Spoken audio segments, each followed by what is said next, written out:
My hands went numb, so fast the stem of my water glass slipped against my fingers and rang once against the polished walnut table.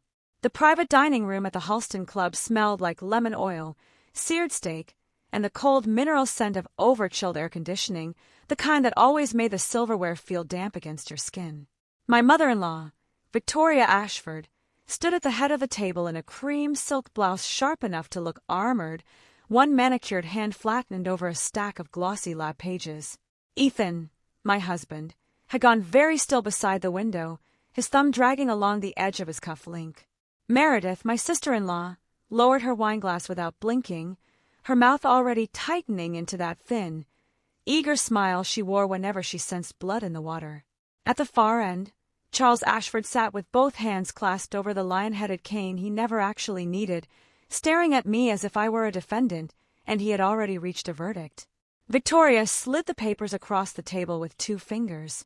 "I think," she said, her voice carrying clean and hard under the recessed white light, "it's time everyone knew that Lily may not be Ethan's daughter." For 1 second, all I heard was the low hum of the vent over the mahogany credenza and the tiny clink of Meredith setting her glass down on the linen runner. "My name is Claire Bennett Ashford. I'm 38, and this is the story of how I let my mother-in-law turn my daughter's DNA into a weapon, and how the truth buried inside her own test exposed the son she abandoned 36 years ago." No one at that table reacted like decent people do when a child's name is dragged into adult cruelty. They reacted like spectators. Meredith leaned back and crossed one patent leather heel over the other like she was settling in for entertainment. Charles inhaled through his nose and looked at Ethan instead of me, waiting to see which way his son would move. Ethan didn't look at me at all. He kept his eyes on the report in front of Victoria, jaw locked so tight the muscle was jumping near his ear. Victoria lifted one page. I didn't want to believe it myself. "That's a lie," I said evenly. She blinked once. It was small, but I saw it. "I had concerns," she continued, louder now, playing to the room. "Lily doesn't resemble the Ashfords. Not Ethan. Not Meredith. Not Charles. And after the photographs..." Meredith reached into her handbag, drew out her phone, and pushed it across the table. On the screen was a grainy photo of me sitting at an outdoor table at Marrow Street Cafe with a man in a navy coat. Another at the parking garage behind Bell Tower Plaza. Another outside my office building at dusk, my face turned away. Charles's cane tip clicked once on the floor. "Claire," he said, in that grave, judicial tone he used when he wanted to make cruelty sound respectable, "if there's an explanation, now would be the time." There it was. The trap. Not just infidelity. Fraud. Paternity. Character. They weren't trying to wound me. They were trying to disqualify me. 3 days later, I was supposed to be formally added as co-trustee of the Ashford Family Foundation after spending 18 months untangling its compliance failures and bringing it back from the edge of a state investigation. Ethan and Meredith had fought that appointment from the moment Charles proposed it. Victoria had made no secret of the fact that she thought I was temporary, a woman who had been tolerated into their family rather than welcomed. And now, with one illegal test and a handful of surveillance photos, they thought they could burn me down in public before that vote ever happened. Victoria tapped the report with a nail the exact shade of fresh blood. "I had the test done privately for discretion." "On my child," I said. "On my granddaughter." "No," I replied. "On my child." The silence that followed landed over the room like heavy velvet. Ethan finally looked at me, and what chilled me wasn't guilt. It was calculation. He was measuring the damage. Not to me. To the family. To the meeting. To his mother. Meredith gave a short laugh. "Honestly, Claire, don't make this about tone. If Lily is Ethan's, then fine. You can prove everyone wrong. But if she isn't..." "She is," I said.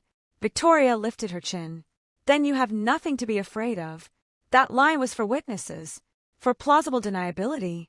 For the old money fiction that humiliation becomes virtue if you speak softly enough." I looked down at the pages. Helix Bridge, Genomics. Family Lineage Panel. Case ID HG 44721A. I knew the header already. I'd memorized it 2 weeks earlier. I knew the subpages she had not printed. I knew the names attached to the metadata. I knew which courier signed for the box and which IP address had been used to submit the digital consent form. I knew because Victoria had not been nearly as careful as she thought, and because the moment I realized someone was following me, I stopped being surprised and started preparing. Ethan dragged in a breath. "Claire," he said, trying on concern too late to make it convincing. "Mom found enough inconsistencies that we thought." I repeated. His fingers curled on the back of his chair. "Don't do that." "Do what?" "Act like this is some conspiracy." I turned to him. "You hired Wren Investigations on October 12th. The color changed in Meredith's face first. It receded fast, leaving the high points of her cheekbones raw and bright under the light. Ethan's expression did not change, but his shoulders did. One fraction lower, one fraction tighter. Victoria's eyes cut to him so sharply I could almost hear it. Charles straightened. "What is she talking about?" Ethan's answer came a beat too slow. "I didn't hire anyone." I slid my phone out of my bag and set it on the table, face down. Deliberate. Quiet. Then I folded my hands. "Before we go any further," I said calmly, looking at Victoria, "are you absolutely certain you want the full report discussed in front of everyone?" She smiled then, but it had no warmth in it. It looked pasted on. "That sounds like a threat." "No," I said. "It's a courtesy." Meredith scoffed. "Oh my God." Victoria's shoulders drew back. "Read it." I held her gaze for a full 2 seconds. Then I reached for the water glass I'd almost dropped, took one slow sip, and placed it back on the linen without a sound. "Page 3, I said quietly. "That's the one I'd start with." You could feel the room shift, just slightly, like a floorboard settling under too much weight. Victoria did not pick up page 3. That told me everything I needed to know. She had seen it. She had understood enough to be afraid of it. And she had still decided to come for me anyway. Charles frowned. "Victoria!" "She's bluffing," Meredith snapped, but her voice had thinned. I leaned back in my chair. "Then read it." Victoria gathered the pages instead, sharper now, stacking them too fast, edges misaligning under her hands. "We're not litigating this at dinner." I almost smiled. There it was. The first crack. "No," I said. "You tried to do that to me." Ethan stepped forward then, palms open, playing mediator because mediators look innocent in family wars. "Claire, let's stop. We can discuss this privately." I turned to him. "You don't get private after surveillance, forged consent, and a lab result waved over my daughter's name in front of witnesses." Charles's eyes snapped to Victoria. "Forged consent." Victoria said nothing. That was the end of the dinner, though no one stood up immediately. Wealthy people are strange about collapse. They like to pretend dignity survives impact. A server in a black waistcoat tapped once at the door and then withdrew without entering, probably sensing the charge in the air. Meredith kept wetting her lower lip. Charles's grip tightened on the head of his cane. Ethan stared at me as if he could still steer this by force of will alone. I stood first. The leather of the chair whispered against the wood floor.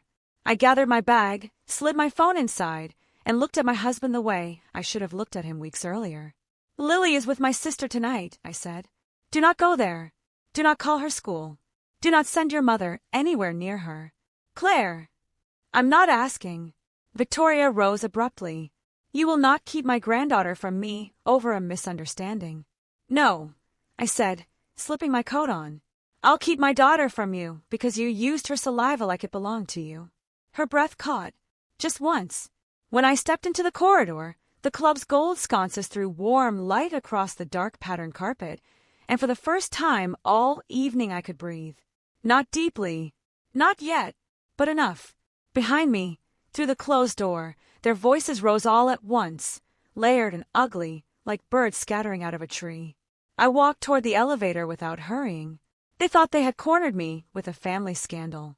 They had no idea they had just handed me discoverable evidence tied to a secret Victoria Ashford had spent 36 years pretending never happened.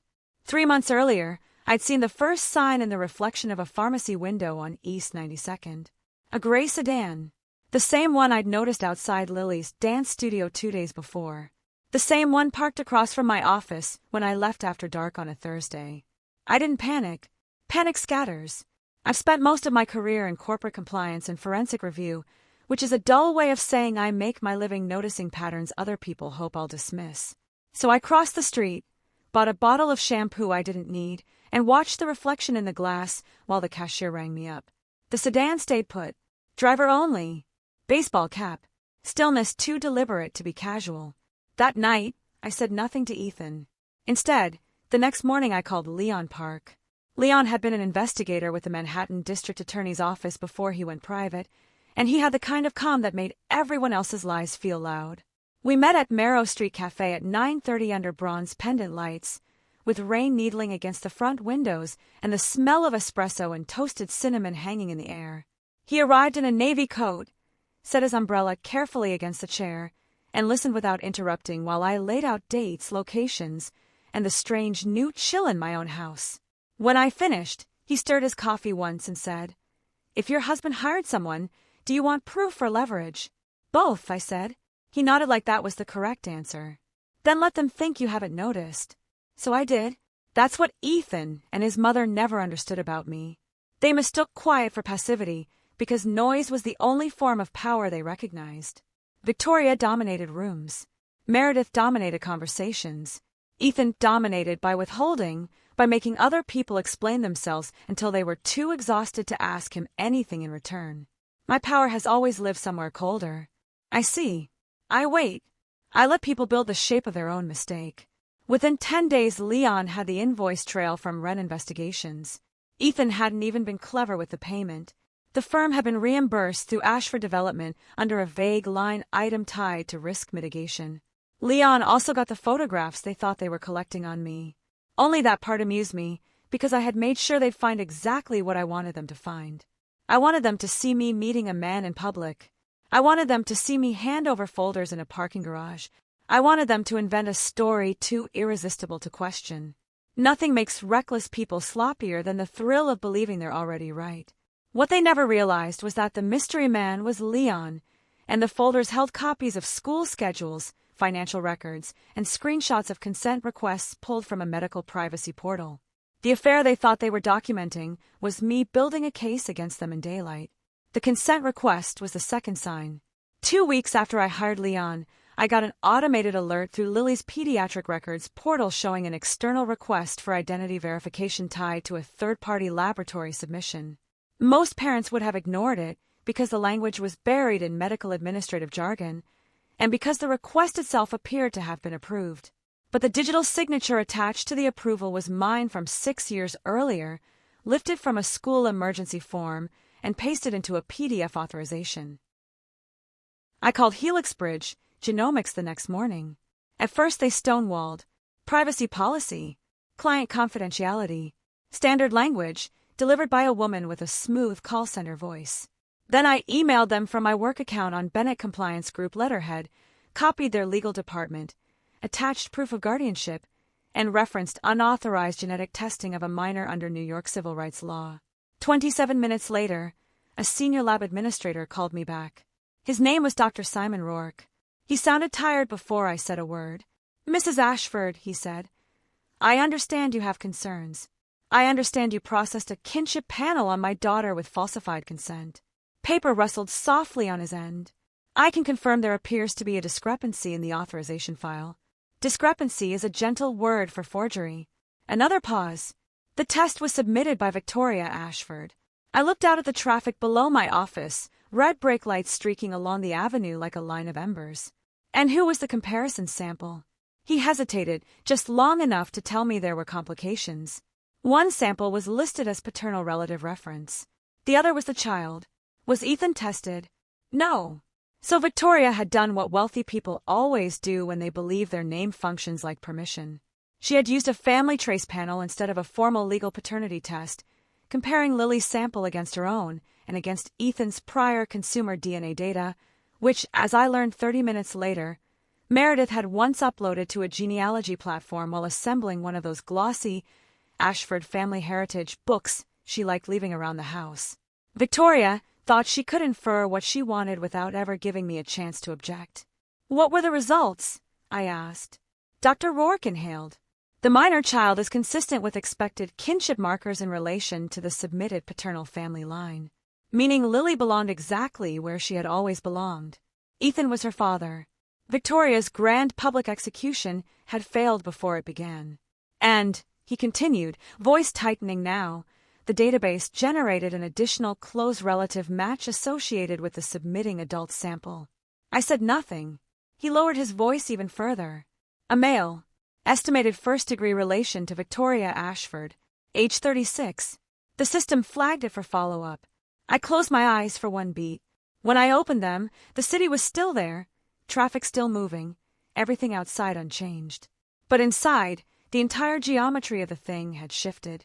Name, I said. Daniel Mercer. The silence that followed was absolute. I knew Victoria Ashford's public history better than she realized. It was my job at that point to know the biographies of everyone tied to the foundation.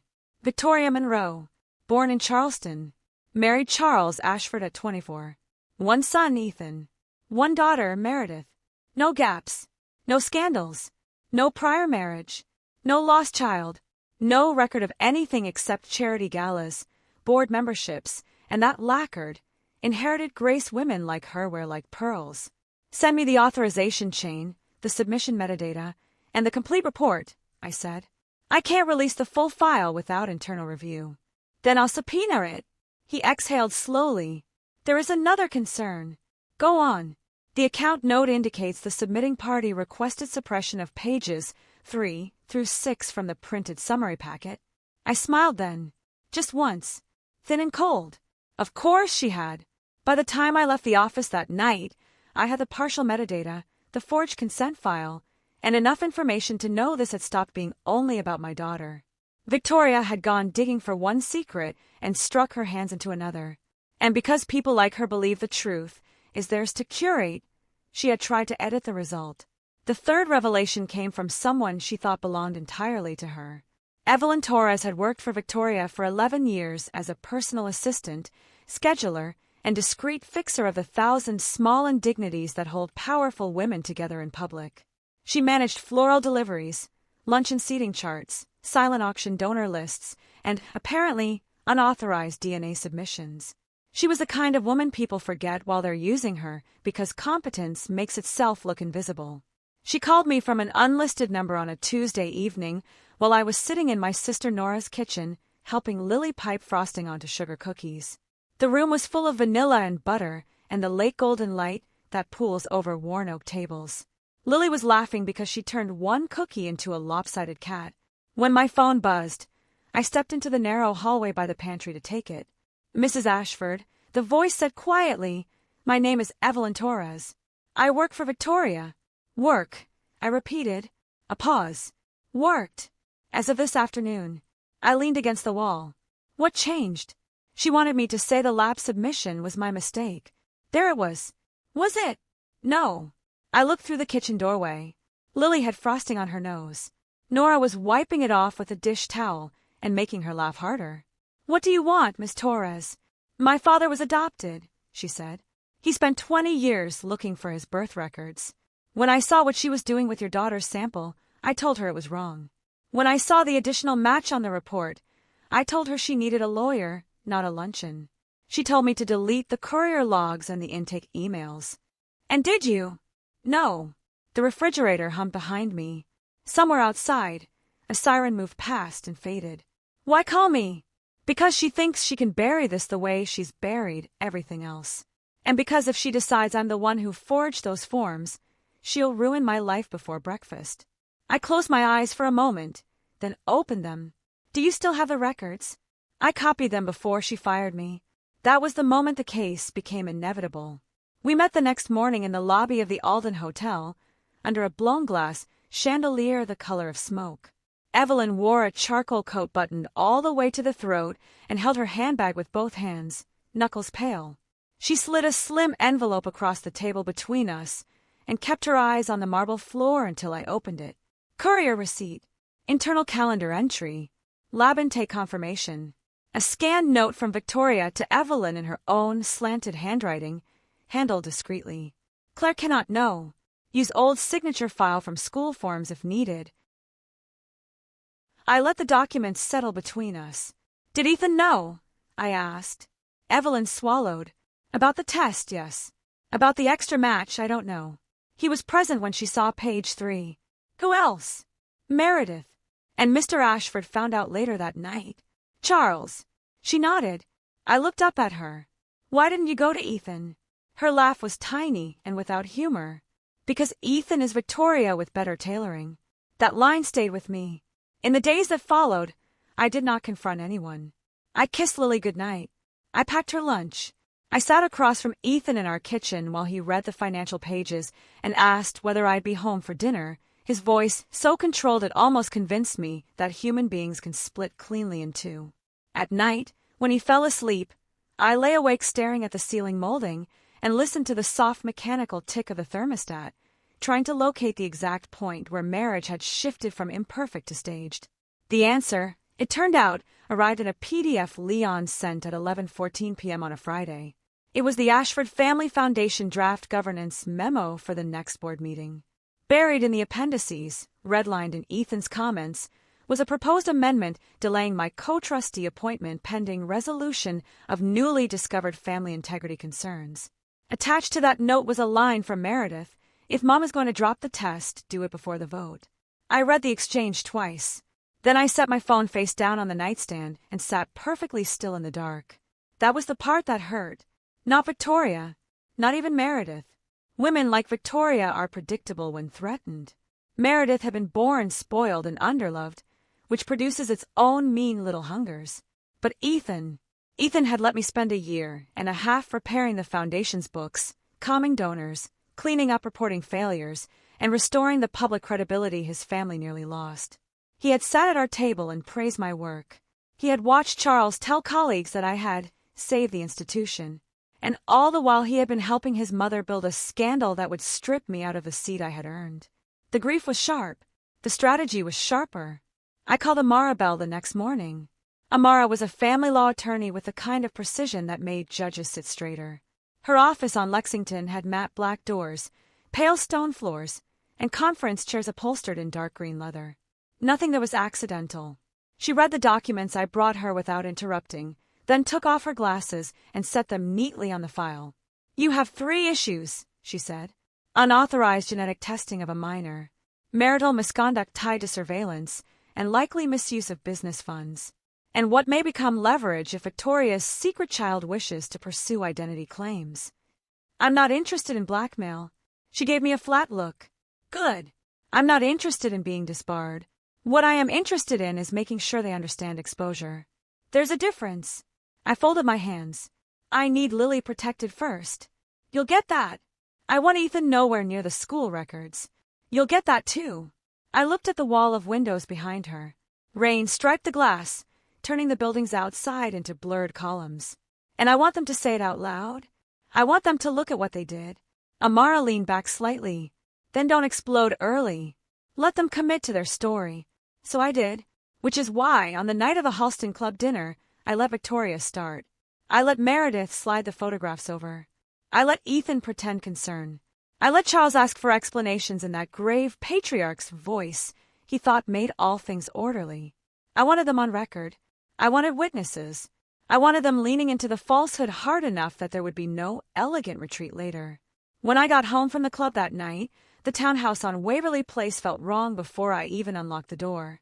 Too quiet, too staged. The brass lamp in the foyer threw a soft amber cone over the tiled floor. Ethan was in the library, jacket off, tie loosened, one hand braced on the mantel beneath the oil portrait of his grandfather. He turned when I entered, and for 1 second he looked almost like the man I married. Then he spoke. "You embarrassed my mother." I set my bag on the side table. "That's what you think happened." His jaw tightened. "You blindsided everyone. You had a private investigator take pictures of me for 6 weeks. That was because of how it looked. It looked like that because I knew you were watching." He stared at me. "What?" I moved past him toward the small bar cabinet, poured myself water, and took my time with it. Deliberate slowness infuriates frantic people. He pushed off the mantel and came closer. "What do you have?" he demanded. "A lot. Claire, you really should have read page 3 before you let your mother perform with page 1. The room went very still. Firelight moved behind the black iron grate, painting brief copper ripples across the polished wood shelves. Ethan's face changed by degrees. First annoyance, then calculation, Then a flicker of something very close to fear. What was on page 3? I took a sip, set the glass down. Actually, I said, there were 4 interesting pages. He stepped closer. Tell me. No. His voice sharpened. You don't get to play games with my family. I looked at him, then really looked. At the loosened tie, the expensive watch, the impatience disguised as authority. At the man who had mistaken my patience for dependence. Your mother used my child's DNA without consent, I said. You helped her. We're well past games. He raked a hand through his hair. If Lily is mine, then what's the problem? I almost laughed. That sentence, I said quietly, is why there is no version of this where you come out as the good one. He stopped moving. Then, because I wanted the first reversal complete, because I wanted him to understand the ground had already shifted beneath him, I opened my bag, took out a slim folder, and laid 3 documents on the desk between us. The first was the Wren Investigation's invoice with his reimbursement signature. The second was the Helix Bridge consent form with my forged signature and the metadata tracing the upload to an IP registered to Victoria's home office. He laughed once, brittle and airless. Mom panicked. Charles wanted you on the foundation permanently. Meredith thought you were changing things too fast. We just needed time. You needed me to discredit it. His silence confirmed it. And the photographs, I went on, were supposed to do what exactly? Shame me. Pressure me. Give Charles a moral reason to pull back. Ethan said nothing. I slid 1 more page from the folder then. The hidden summary from page 3. Not the full file. Just enough. His eyes dropped to the printed name. Daniel Mercer. Under it, the kinship probability matrix. He actually reached for the desk edge before he caught himself. What is this? That, I said, is what your mother found while testing whether my daughter belonged to your family. His lips parted. Closed. Opened again. This isn't possible. It is if Victoria Ashford had a child 36 years ago before she married Charles and either surrendered him under another name or left enough of a paper trail that the database could connect him back to her. He shook his head once. Too quickly. No. I let the implications settle over the room. There's more, I said. His eyes lifted to mine. Evelyn Torres copied the courier logs before Victoria fired her. The muscles in his throat worked as he swallowed. And Helix Bridge documented that your mother requested pages 3 through 6 be removed from the printed packet. He said nothing. And Leon Park, I continued, the man your investigator photographed so faithfully, is not my lover. He's my investigator. That one hit hardest. Not because it was the worst thing I said, because it explained the others. It took all the shadows they had been using and flooded them with light. Ethan sank into the leather chair behind the desk, as if something had gone out of his knees. He looked suddenly older. Not ruined yet. Just exposed. Claire, he said, voice cracking on the second syllable, listen to me. No, I replied. You've had months. He dragged both hands down his face. If this gets out. Actually, I said, cutting in softly, that part is now up to you. That was the sentence where the power changed hands. He stared at me from the chair, stunned by the fact that panic had found the wrong person. I closed the folder, tucked it back into my bag, and walked to the door. My hand was already on the knob when he spoke again. What do you want? I glanced back. Sleep somewhere else tonight, I said, and tell your mother not to call me unless she's prepared to discuss the entire report. I left him there under the amber lamplight, shoulders folded inward, staring at a name his mother had spent 3 decades making sure would never cross his path. They thought they had collected enough dirt to bury me. They had no idea they had opened a file that could split the Ashford family down the middle. The next few days moved with the strange clarity that comes right before impact. Amara filed for emergency temporary orders limiting Ethan's access to Lily's records pending a custody hearing. Leon expanded the financial review on Ashford development and the foundation reimbursements. Evelyn signed an affidavit. Dr. Rourke, under pressure from Helix Bridge Legal, preserved the full case file. And somewhere inside the Ashford townhouse on East 78th, Victoria Ashford was trying to hold her empire together with both hands. She called me 22 times in 48 hours. The first 6 calls were indignant. The next 4 were icy. Then came the messages, each one trying on a different costume. This is a family misunderstanding. You are overreacting. Whatever you think you know is incomplete. Do not involve outsiders in matters that can be handled privately. Charles is deeply upset. Lily should not be caught in adult issues.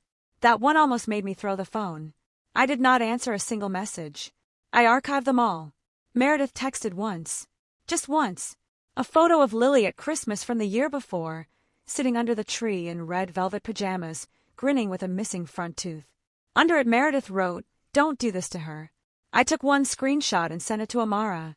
2 days later, Ethan was served at his office. 5 days after the Halston dinner, both sides arrived at Bell and Hargrove for the formal conference. The boardroom on the 32nd floor had a long, gleaming table of dark rosewood, wall-to-wall windows, and leather chairs the color of old whiskey. Morning sunlight poured across the stone floor in clean bands, making every dust mote visible. There's something about rooms built for authority that strips away a lot of family theater. People can scream in dining rooms. They shrink in places where everything is recorded. I arrived first with Amara and Leon. I wore a charcoal suit, pearl studs, and the watch my mother gave me when I made partner at 32. My hair was pinned back. My notes were color-tabbed. Lily was with Nora in Brooklyn, eating blueberry pancakes and learning absolutely none of this yet. That knowledge sat in my chest like ballast. Amara arranged the exhibits in front of her with geometric precision. Leon placed a slim black case on the table and connected his laptop to the screen. At 10 sharp, the door opened. Victoria entered first. I almost didn't recognize the change until she sat down. She was still impeccably dressed in dove-gray wool, still carrying herself with a kind of cultivated vertical grace, but the energy was gone. Not the vanity, the certainty. She held her handbag too tightly on her lap. Her lipstick was perfect. Her hands were not. Ethan came in behind her, face pale, tie too tight, eyes shadowed from lack of sleep. Charles followed with a separate attorney, which told me the fracturing had already begun. Meredith came last, sunglasses still on until she took her seat, as if eye contact itself had become expensive. No one greeted me. Good. Amara began before any of them could reclaim the room. "Let the record reflect," she said, voice level, "that this settlement conference concerns unauthorized genetic testing of a minor child, unlawful surveillance connected to marital coercion, misuse of business funds, defamation exposure, and preservation of evidence related to a concealed, first-degree biological relationship discovered through the unauthorized testing." Even Ethan flinched at hearing it all in one sentence. Victoria leaned forward. "This language is inflammatory." Amara turned a page. "No, it's accurate." There was that stillness again. Professional, structured, merciless. Then she started laying it out piece by piece. Exhibit 1, the forged Helix Bridge authorization form, bearing my signature lifted from a 2019 Street Bartholomew School emergency contact file. Exhibit 2, upload metadata tracing the submission to Victoria's home office network at 11:42 p.m. on November 3rd. Exhibit 3, courier receipt documenting transfer of the child's sample collected after Sunday lunch at Victoria's townhouse on November 5th, delivered by same-day messenger to Helix Bridge at 2:16 p.m. At that, I watched Charles turn slowly toward his wife. Victoria stiffened. I did what I thought was necessary to protect my family. Amara didn't even glance at her. Exhibit 4, internal messages between Ethan Ashford and Meredith Cole referencing use of the DNA results before a scheduled foundation vote on November 17th. Meredith spoke first, too fast. "That was not what I meant." Leon clicked the screen, and the messages appeared in stark black letters against a white background. "If Mom is going to drop the test, do it before the vote. We only need enough doubt to postpone." Victoria's eyes closed for a second. Ethan looked at the table. Meredith's fingers flew to her throat and stayed there. Amara continued. Exhibit 5, reimbursement ledger showing rent investigations paid through Ashford Development for surveillance of Mrs. Ashford between October 12th and November 9th. Charles turned to Ethan with something close to disgust. "You used company funds." Ethan snapped before he could stop himself. "Because you were going to hand her the foundation."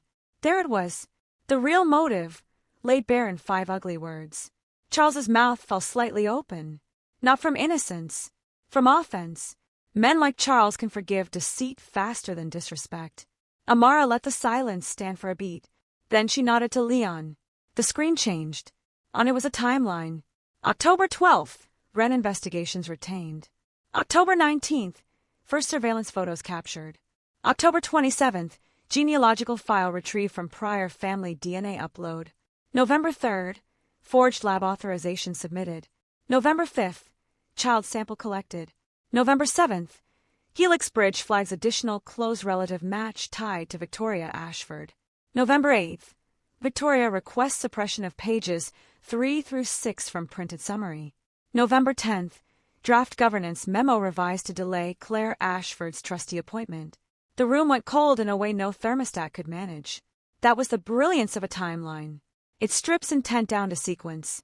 Once people see the order of their own actions, excuses start sounding decorative.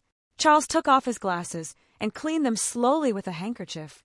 It was the only movement he had left. "Victoria," he said quietly, "what is page 3? She kept her eyes forward. "Irrelevant." "No," I said from across the table. "It isn't." Everyone looked at me. I kept my hands folded on the rosewood. "You accuse me of bringing uncertainty into this family. Let's not pretend uncertainty began with me." Victoria's voice sharpened. "You know nothing about my past." "I know enough." Amara slid a sealed envelope across the table toward opposing counsel. Contained therein is the preserved supplemental report generated by Helix Bridge, along with associated identity records, submitted under confidentiality for purposes of settlement. We also have supporting documentation from St. Agnes Maternity Home in Charleston, South Carolina, including intake notations under the name Victoria Monroe, dated March 14, 1990. If the first half of the conference had drained color from the room, that line took what remained. Charles went rigid. "Victoria Monroe." She turned to him then, and for the first time since I had known her, she looked her age. "Not older. Just uncovered." "That was before you," she said. No one moved. Amara continued, because kindness was not part of her job. "The records indicate a male infant was born, transferred to agency care, and subsequently placed after the birth mother failed to reclaim him within the designated hold period. A DNA database match generated from the unauthorized Ashford submission identifies a Daniel Mercer, age 36, as a probable first-degree biological relative." Meredith actually whispered, "Oh my God." Ethan leaned back in his chair as if distance could change the facts. Charles stared at Victoria with something far more devastating than anger. Disorientation. His whole marriage had just developed a locked room in the middle of it. Victoria's attorney cleared his throat. "My client's youthful private medical history has no bearing on custody or—" "It has bearing," Amara said crisply, "because your client's motive matters, because her attempt to suppress the supplemental pages shows consciousness of exposure, and because she used a child to conduct that search." Then came the unexpected ally. Amara opened the final folder and lifted Evelyn's affidavit. "Further," she said, "we have sworn testimony from Ms. Evelyn Torres, formerly in the personal employ of Victoria Ashford, who preserved the courier logs, witnessed the instructions to use an older signature file, and was terminated when she objected to the destruction of records." Victoria turned so hard in her chair the leather creaked. "That girl was paid to organize calendars." "She was paid," I said quietly, "to clean up after you." Victoria's eyes found mine, bright and furious now. "You poisoned her against me." "No," I said. "You tried to make her your scapegoat." That was true, and everyone in the room knew it. Amara read a section of Evelyn's statement aloud. "Victoria instructed me on November 8th to remove pages 3 through 6 before presentation to family members. When I advised her that the material should be reviewed by counsel due to the unexpected close relative match and the involvement of a minor child's DNA, she stated in substance, 'This never happened unless I decide it happened.'"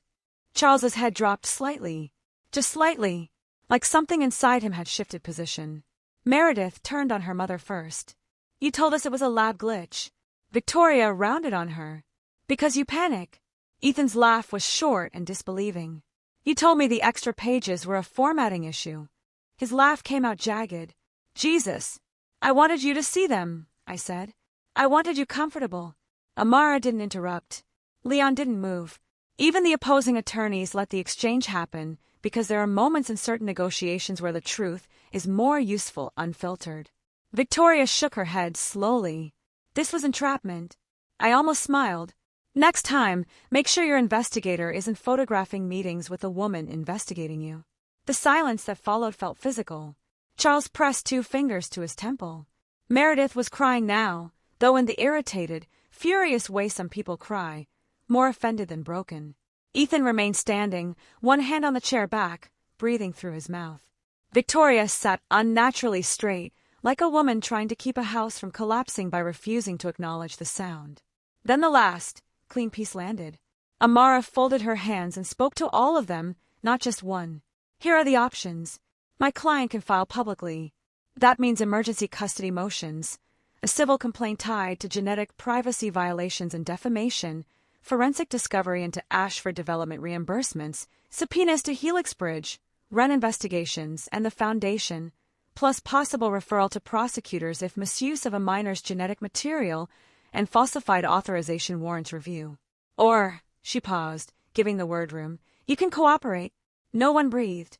She continued, cooperation means the following. 1. Ethan Ashford agrees to temporary primary physical custody with Mrs. Ashford pending final divorce and custody resolution, with supervised contact terms for Victoria Ashford and no unsupervised access to the child. 2. Ethan resigns from any role influencing the Ashford Family Foundation governance vote and consents to Mrs. Ashford's appointment if the board still wishes to proceed. 3. Ashford Development reimburses all improperly used investigative expenses and submits to internal audit. 4. Victoria Ashford signs a written admission regarding unauthorized testing and non-interference with the child. 5. All parties stipulate to preservation of records. 6. If Daniel Mercer or his counsel seek information independently, no party obstructs. Victoria spoke through clenched teeth. You are extorting us with a tragedy you don't understand. I turned to her. No, I said softly. I'm making consequences visible. That landed harder than if I'd raised my voice. Charles looked from me to Victoria, then to the envelope still sitting near counsel's hand. Is it true? She didn't answer. He asked again, quieter. Is it true? Her mouth trembled once before she said it hard. I was 19. That's not what I asked. The sunlight had shifted by then, moving higher across the table, catching the grain of the rosewood and the sharp edges of the paper. Victoria's reflection in the glass wall behind her looked thinner than the woman herself. When she finally spoke, the words were almost too soft to hear. Yes. No one moved. Ethan sat down slowly, like a man whose bones had become unreliable. Meredith stared at her mother with naked horror, but there was selfishness in it too, the sudden grief of a daughter realizing she had not inherited specialness so much as secrecy. Charles closed his eyes. I had imagined that moment might feel triumphant. It didn't. It felt final, like hearing a door lock in another room. Victoria recovered first, because she always did. It was before my marriage, she said. Before this family. It has nothing to do with Claire's child. I leaned forward for the first time all morning. You made it about my child, I said. That was your mistake. She looked at me with hatred, so pure it was almost clean. And now what? She said. You expect me to beg? No, I replied. I expect you to sign. That was the closest I came to cruelty, and even then my voice stayed level. The negotiations after that were not dramatic. That's another thing movies get wrong. Collapse is rarely cinematic all the way through. Once people understand they're losing, it turns administrative. Lawyers speak in clauses. Water glasses empty. Printers hum in side offices. Pride gets translated into edits.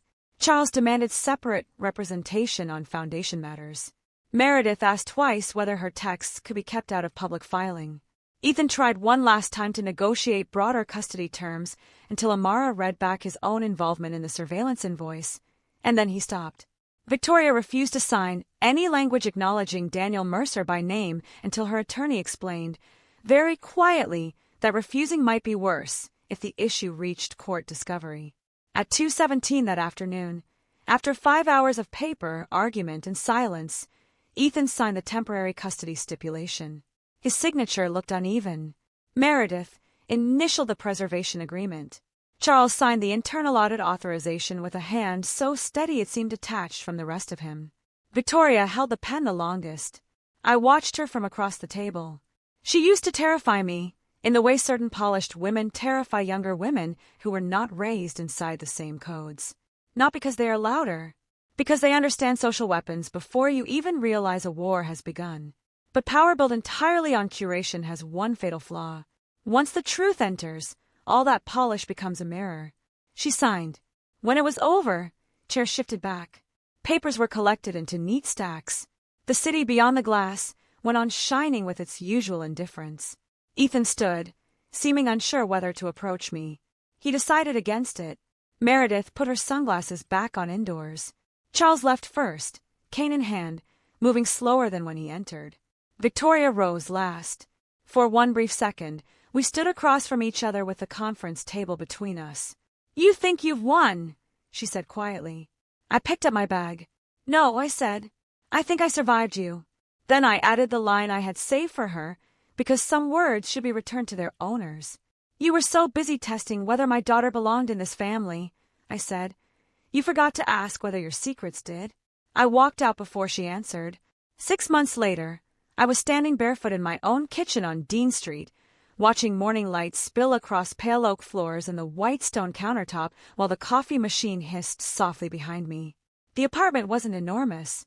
That was one of the things I loved about it. It fit my life instead of performing one. Ethan lost his role at Ashford Development 2 months after the audit began. Officially, it was a strategic resignation. In practice, it was a quiet removal before the board could be forced to explain why company funds had been used for private surveillance and family coercion. For a while he tried to preserve the old image. Same suits, same haircut, same expensive watch. But status leaves visible seams when it goes. Men who used to call him back within minutes began replying days later through assistants. 2 recruiters passed on him after due diligence questions tied to the audit. The last I heard, he was consulting part-time for a smaller firm in Stamford out of a glass office that looked onto a parking lot. Victoria's fall was slower and therefore more satisfying. The foundation did not remove her publicly. Families like the Ashfords prefer velvet over knives. They gave her an honorary emeritus role, which is the charitable world's version of being put on a decorative shelf. Her luncheon circle thinned within a season. First one absence at the Winter Conservancy Gala, then another at the Children's Museum benefit, then whispers, always whispers. Old Charleston friends learned that a sealed past had surfaced. New York friends learned that she had unauthorized access to her granddaughter's DNA. The exact facts varied depending on who was telling them, but the result was the same. Victoria, who had spent her adult life weaponizing social certainty, became someone people discussed with lowered voices over white wine and butter-poached halibut. The irony wasn't lost on me. She had tried to use biology as a gate. In the end, biology became the story she couldn't control. Charles moved into a separate apartment at the Carlisle for what the press release called health and convenience reasons. He never publicly denounced his wife. Men of his generation rarely do. But he stopped appearing beside her. In their world, absence is its own statement. The foundation board kept me on as governance advisor and later voted me in as co-trustee by a margin wider than I expected. Apparently attempted character assassination leaves a residue, even among old men who like to pretend they are above emotion. Meredith's consequences were smaller but exquisitely tailored. Her husband, James Cole, who had long tolerated her family's drama because it came with useful connections, discovered through the audit that one of Ethan's reimbursements had also covered a consulting retainer to Meredith's Shell LLC. It had been a convenient way to route money during the surveillance mess. James hated 2 things more than infidelity: tax exposure and public embarrassment. Their separation was announced in spring. Meredith called me twice that week and left one weeping voicemail that began with "You've destroyed everything," then dissolved into the sound of her trying not to gasp on the inhale. I archive it beside the others. And then there was Daniel Mercer. He did not arrive in my life dramatically. No television reveal. No pounding at the door. No sentimental orchestration. He retained counsel first, because sensible people do that when wealthy strangers start circling the edges of their existence. His attorney contacted Amara requesting confirmation of the Helix Bridge match and limited access to the maternity records. Daniel wanted information, not theater. He had been searching, on and off, for years. I learned pieces of his life slowly. Raised outside Richmond by adoptive parents who ran a hardware store. Army Reserve. Then paramedic. Divorced once, no children.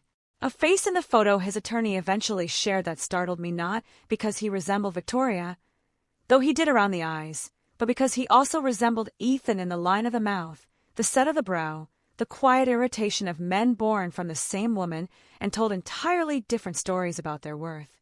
He did not want money. He did not want press. He wanted records, answers, and the right not to be handled. I respected him immediately. The communication attempts from the Ashfords changed shape over time. Ethan moved from accusation to nostalgia in under 3 months.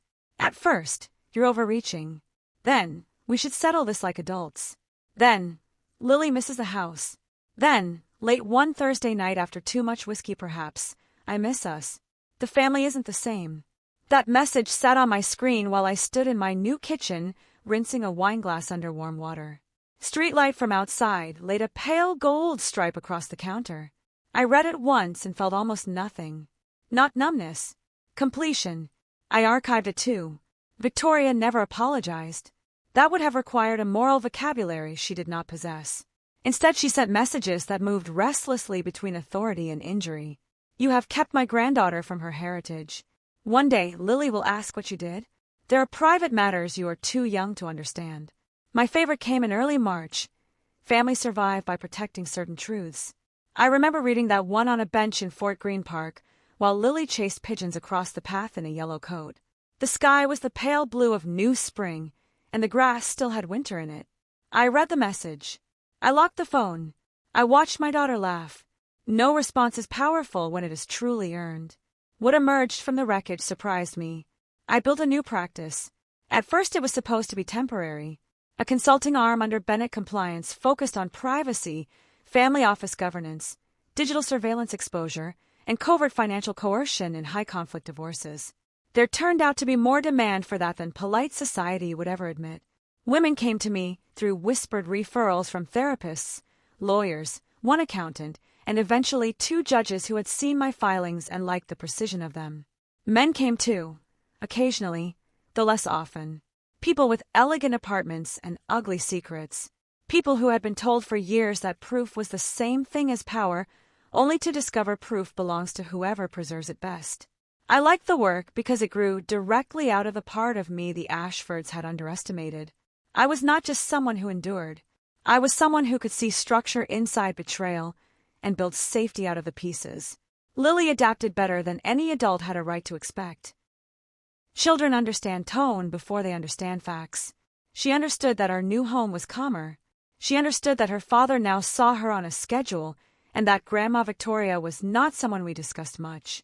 When she asked once, over macaroni at the kitchen island, why we didn't go to the big townhouse anymore, I told her the truth in the only form a 7-year-old needs. Because home should feel safe, I said. She nodded, took another bite, and asked if basil counted as a leaf. I said yes. She seemed satisfied. One of the things no one tells you about surviving something public is how private the healing remains. There were nights after Lily fell asleep when I stood by her bedroom door listening to the soft rhythm of her breathing and felt a delayed wave of grief, so sudden it bent me a little at the waist. Not because I wanted Ethan back. I didn't. Not because I doubted what I had done. I didn't. But because betrayal has an afterimage. It flashes up in ordinary places. Grocery store aisles, school concerts, the scent of Ethan's old cologne on another man in an elevator. Healing, I learned, is not a staircase. It is weather. Thankfully, I was not alone in the aftermath. Nora stayed my first call and my emergency contact and my witness to every absurdity. Amara became, unexpectedly, a friend, the dry kind but loyal. Leon sent exactly 1 text every few weeks, usually some variation of keep your backups in 2 places, which I appreciated more than I ever told him. And Evelyn Torres, once Victoria's invisible assistant, joined my practice in May as operations director. That might have been the most satisfying development of all. She was brilliant, better than Victoria deserved and exactly what I needed. On her first day, she stood in my office, sunlight laying a clean rectangle over the floorboards, and looked around at the shelves, the tidy files, the absence of terror. This room is so quiet, she said. It's meant to be, I replied. She smiled then, small and real. Some karma arrives wearing practical shoes. The updates kept coming, often casually, which made them sweeter. One afternoon in June, Amara and I were sitting outside a cafe near Bryant Park under striped umbrellas, the table sticky from summer heat and condensation sliding down our glasses, when she glanced at her phone and gave a short laugh. "What?" I asked. "You won't believe who I just saw leaving Family Court on 42nd. I raised an eyebrow. Meredith, with her husband, or maybe ex-husband by now, and she looked like she discovered cameras for the first time in her life. I smiled into my iced tea. Another came from Evelyn in August while we were reviewing a client intake. She didn't even look up from the calendar on her screen. Victoria tried to get herself reappointed to the Conservancy Board, and she was thanked for her years of service. I let that sit for a moment. That's polite for no. Extremely. We went back to work. By autumn, even Ethan's messages had grown smaller. Can I switch weekends? Lily left her ballet shoes. Did the school send home the flu form?